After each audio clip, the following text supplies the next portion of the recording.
It's Women's History Month, and I find myself thinking about the small human being that calls me Dad. My daughter does not yet know the world she's been born into. She doesn't know the strange mathematics of it. How a girl can be brilliant and still be told she is too loud.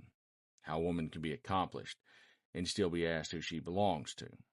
How a woman can be hurt and still be asked what she did to deserve it.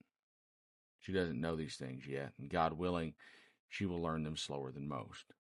Because if I'm honest with you, I'm afraid of the world we're building for her. See, I'm a stupid man, and I can say that plainly and without ceremony because I have been arrogant when I should have listened. I have laughed at things I should have challenged. I have been silent when I should have spoken. Like most men raised inside a culture that teaches boys to dominate before it teaches them to understand, I've had to unlearn a great many things. And that unlearning is a lifelong project. But the great teachers of that work have almost always been women. Women who refused to be small so that fragile men could feel better. Women who've refused to be quiet so that cowardly men could feel wise. Women who've refused to shrink themselves into politeness while injustice strutted around in expensive suits, pretending to be order. And if I'm being completely honest, what frightens me has never been strong women. It's always been weak men. Weak men who are terrified of them. Weak men who hear a woman speak with authority and mistake it for rebellion. Weak men who watch a woman rise and feel the need to push her back down, not because she deserves it, but because they are afraid of what her strength reveals about their own inadequacy. So they chip away at her rights, at her autonomy, and at her dignity. They write laws about bodies they will never inhabit.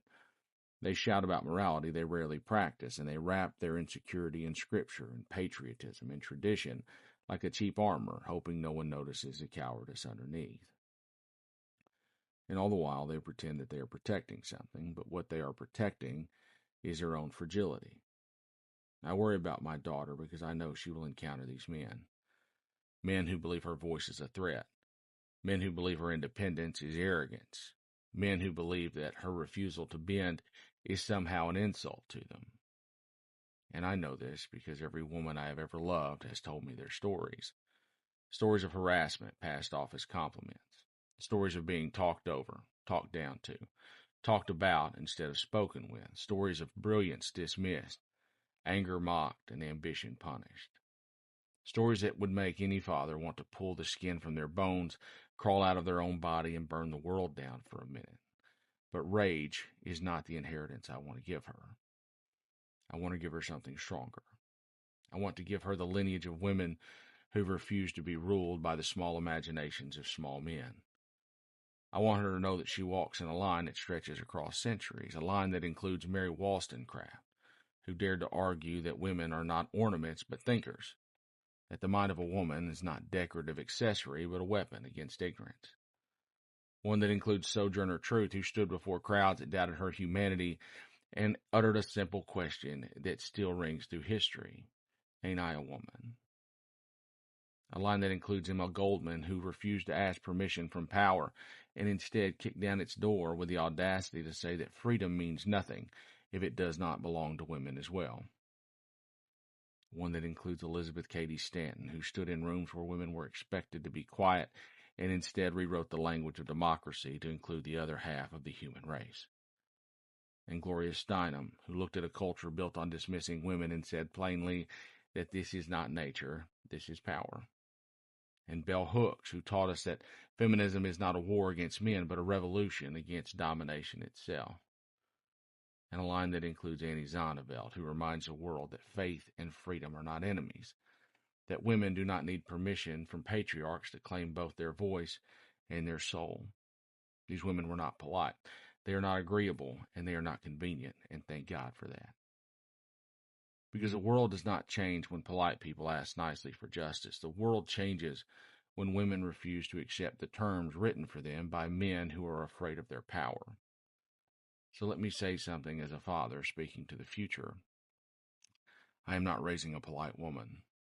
I am not raising a daughter who will shrink herself to protect fragile egos. I'm not raising a child who will apologize for having a voice. I am raising an Emma fucking Goldman, a Wollstonecraft, a Sojourner Truth, a Bell Hooks, a Cady Stanton, a Steinem, an Ani Zonneveld, And if that makes weak men uncomfortable, then good. Let that discomfort be the beginning of their education. Because the truth is this: the world doesn't need more quiet daughters. It needs women who understand their value before anyone else tries to define it for them. It needs women who know that justice is not something you inherit politely. It is something that you demand. It needs women who know that dignity does not come from approval. It comes from self-respect. So to the women who've shaped my life, and the ones I know and the ones I've only met through the pages of books, thank you. Thank you for your stubborn courage. Thank you for your loud voices. Thank you for your refusal to accept the lie that strength belongs only to men. You're the teachers who will help my daughter understand her worth long before the world tries to bargain it away. And to my daughter, if you ever read these words or hear them years from now, know this: you were never meant to be quiet. You were never meant to be agreeable. You were never meant to be small. You were meant to be powerful. Powerful enough that when you speak, the comfortable lives of the powerful begin to crack. Powerful enough that when you stand up, injustice will feel the ground shake. Powerful enough that no man and no institution and no tired system of control ever mistakes your grace for weakness. So grow loud and grow brilliant and grow fearless. And may the sound of your voice one day rattle the bones of the powerful so hard that history itself has no choice but to move, because the future doesn't belong to those who try to control women. It belongs to the women who refuse to be controlled. And God help the men who mistake that for weakness. Defiance till death.